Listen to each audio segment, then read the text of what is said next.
Hi, my name's Alan Paletti, and today we're going to be doing a review and a tutorial. We're going to be doing a review of the Dragon backs. I came across these actually at Target. My local Target had them. I always walk by the card aisle, and I saw one. I was like, "Holy crap! What are those?" So I picked up as many packs as I possibly could of them, needless to say, and I tried them out, and they're actually pretty decent cards. I mean, they are Erlanger, so the stock is a little softer than I like, but they're still really great cards, and I will go into everything that I can with you. You'll notice that they have this really cool dragon design on the front. These don't look like they're overdone. They don't look like they don't look clip arty. That's my criticism for a lot of custom decks out there, is that they look like clip art. This one was apparently on the D&D forums. This was a deck that was designed a long time ago, early 20th century, and was just lost to the annals of history. And there's a USSPCC employee that found these designs, and they were like, "Oh, well, shoot, why don't we print them?" So they are very pretty. I like them a lot. Standard air cushion finish, made in the USA, all that stuff. And what's nice is it's one of the first decks that I've seen come out of the Erlanger, Kentucky plant that actually has a full back on it instead of that weird text thing. So that's pretty cool. So now, welcome back to being able to do tricks with the back of the card box again. Crack these open, and they have a couple of things in there that are really friendly for magicians. Well, actually, one thing that's really friendly for a magician. They got a double backer in there, so that's cool. I like that. This is just an ad card, right? Ace of Spades is the same. The coloring on the court cards is a little different. I actually think it looks very pretty.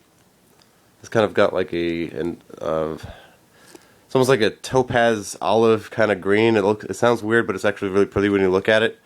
And gold and a very rich red, and that's for all the pips of the red cards. Same for the queen, right? They didn't do anything special with this Joker, but if we look at the other Joker here, if I can find that for you.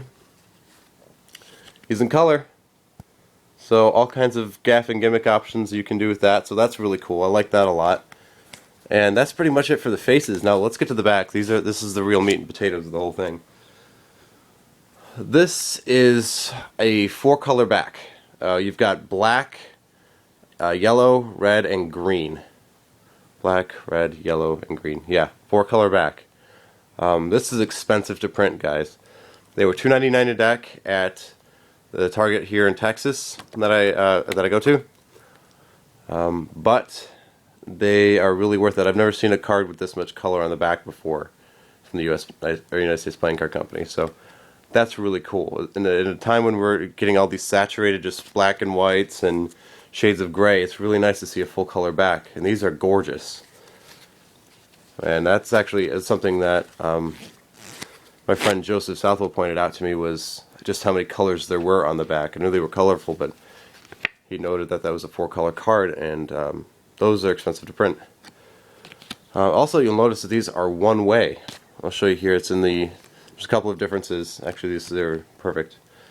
The neck on this one, on these two, is shaded much more than on these. Right, so that's the first indication. There's a much darker shading there. And also, if you look at the crosses, this one is very much pointed upwards, a very, very sharp point, and this one is much more dull.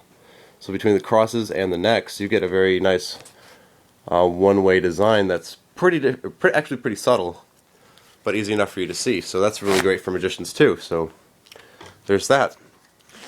They handle really well. They handle incredibly well. When I first pulled them out of the box, I felt the finish, and they felt a little sandpapery, but in no time flat, they just turned into a really nice fanning deck, right? Just a little bit of playing around with. They ferrule really easily. They are a little softer than I would prefer. I like a really springy deck, but they just ferrule like nobody's business. Like them a lot. That's the tutorial I'm going to be showing you, is the waterfall right there. But all in all, really great cards. If you can find them, pick them up. I'm showing my ignorance here. I have not been on the forums as often as possible. I know that they had some comments on them on D&D. I did not see anything on United Cardists about them. I looked them up.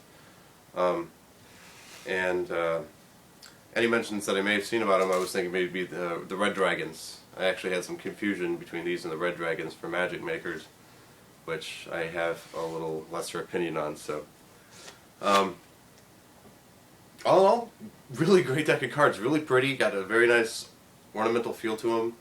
I play in something called the SCA, if any of you guys know what that is. And these look very period.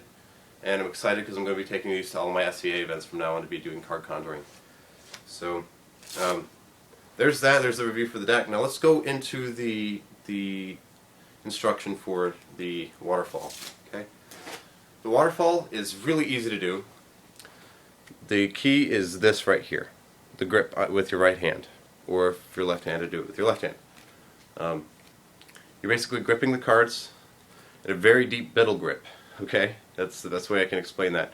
And when your fingers close like this, like an alligator, you're going to start bunching all the cards like that. And you see there's a tiny little airspace between each card, and that's what helps them to fall singly.